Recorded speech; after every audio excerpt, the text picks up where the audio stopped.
Bene data bakundwa b'umwami Yesu Kristo, mwese abakurikira izi nyigisho tubahaye ikaze mu biganiro bya Saveur Divine. Ibi biganiro mu bitegurirwa n'abavugabutumwa bwiza batandukanye, akaba ari umuhamagaro ugendera ku ijambo ry'Imana byanditse mu gitabo cy'ubutumwa bwiza uko bwanditswe na Matayo ibice 24 umurongo wa 14. Kandi ubutumwa bwiza bw'ubwami buzigishwa mu isi yose ngo bube ubuhamya bwo guhamiriza amahanga yose, nibwo imperuka izaherako ize. Ibi biganiro mubikurikira ku channel ya YouTube yitwa Saveur Divine. Tubifurije kugubwa neza. Imana Data ari nayo So ibaha umugisha.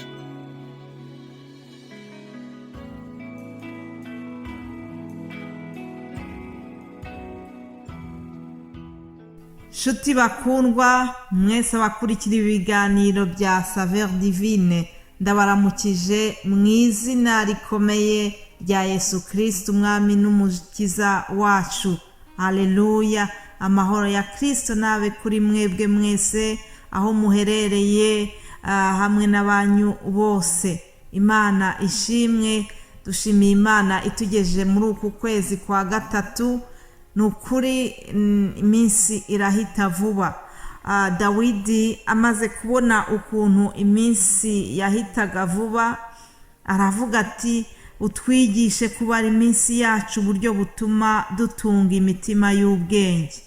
Ni muri Zaburi ya 90 ku murongo wa 12 ngo twigishe kubara iminsi yacu uburyo butuma dutunga imitima y'ubwenge. Muririmbyi nawe amaze kubona ukuntu iminsi ihita vuba, aravuga ngo iminsi irahita vuba, ngo kandi ukwihita yihuta ngo niko benshi bapfa ngo batamenye umukiza.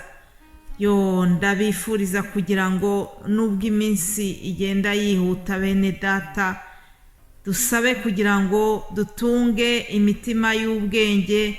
Utunga umutima w'ubwenge ni ukumenya uburyo wakoresha igihe cyawe. Mbese iyo minsi yihuta uyikoramo iki? Ni gute ukoresha igihe Imana yaguhaye? Iyi minsi Imana iduhaye yo kubaho, ndabifuriza kugira ngo tuyikoreshe neza, tuyikoreshe dufite ubwenge, tuyikoreshe mu bikora dukora iby'Imana yifuza, tuyikoreshe dukora ya mirimo twahamagariwe.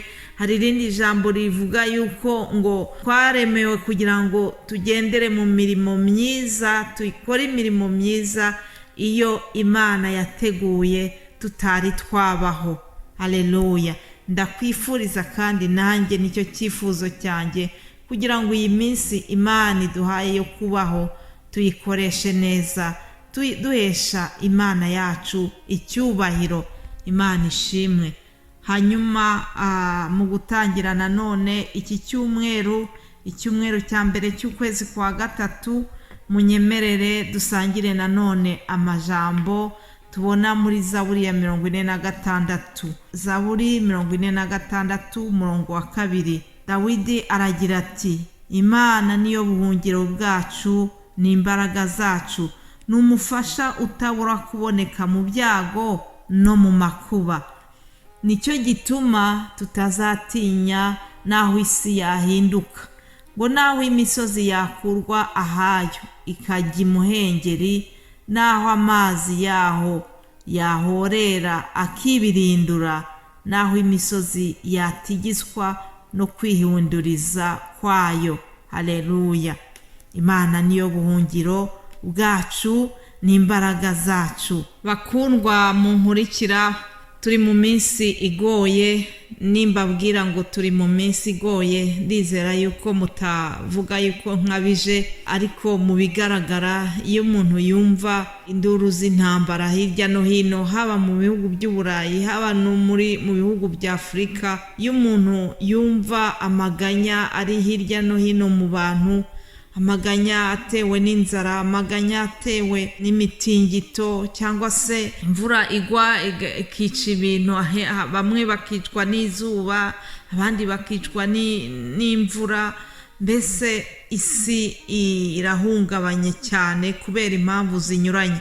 Undi muganga umwe twaraganiriye arambwira ati ubuzima bubi buragwiriye, ati ntabwo ibintu bizongera kumera nk'uko byari bimeze mbere y'icyorezo cya covid. Ati habayeho ubuzima bwiza mbere ya covid, ati haza n'ubundi buzima bubi nyuma ya covid. Ati kandi ati ntabwo bizigera bihinduka ngo bigaruke mu nzira nziza. Uwo ni umuganga wabivugaga. Yewe ni ukuvuga ngo abantu benshi barahungabanye, hari byinshi bihungabanyije ubwoko bw'Imana, abantu batuye isi. Ariko umwanditsi w'iyi Zaburi aratubwiye ngo Uwiteka niyo buhungiro n'imbaraga zacu. Benshi barashaka aho bahungira, benshi barashaka icyabatabara, ariko Dawidi aratubwiye ati Imana niyo buhungiro bwacu, niyo mbaraga zacu, niyo mufasha utazabura kuboneka mu byago no mu makuba. Muri iki gihe tubona yuko isi ihungabanye, isi ibuze amahoro, ndakwifuriza kugira ngo uhungire ku Uwiteka, uba mu bwihisho rw'Isumba byose, ngo azahama mu gicucu cy'ishobora byose. Kandi niduhungira ku Uwiteka ntabwo tuzahungabana, nta nubwo tuzagira ubwoba bw'ibi byose tubona. Yego bizajya biza ngo abantu 1000 bazagwa iruhande rwacu, ariko ntibizatugeraho kubera yuko tuzaba twahungiye ku Uwiteka, kubera yuko tuzaba twahungiye ku Imana Isumba byose.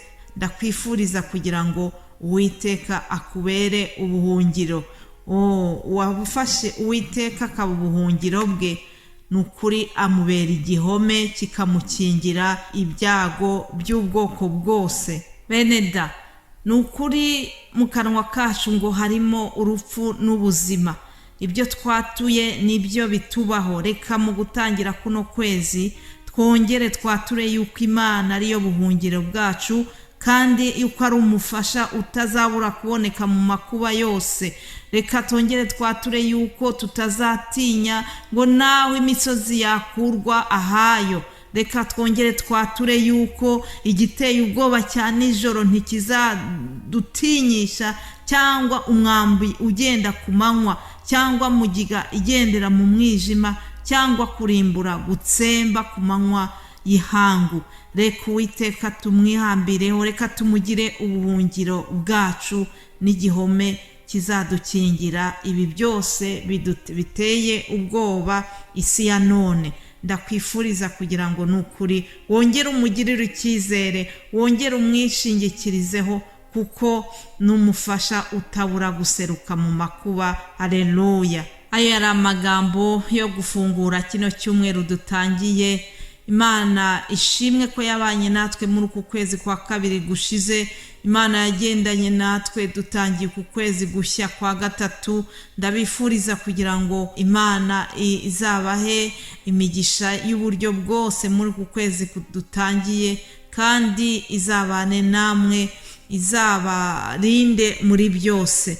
Ndashimira rero buri wese ushyigikira uyu muhamagaro mwiza w'ivugabutumwa. Ndashimira buri wese usengera uyu muhamagaro, usengera iyi ministère ya Saveur Divine. Nukuri Imana igiye yibuka amasengesho yanyu, kandi buri wese ugira icyo akora kugira ngo iyi Saveur Divine itere imbere, uyu murimo w'Imana dukora utere imbere. Nukuri buri wese ugira icyo akora, Imana ijye yibuka amaturo ye, Imana ijye yibuka ibyo mwakoze kugira ngo twagure hamwe ubwami bw'ijuru. Haleluya.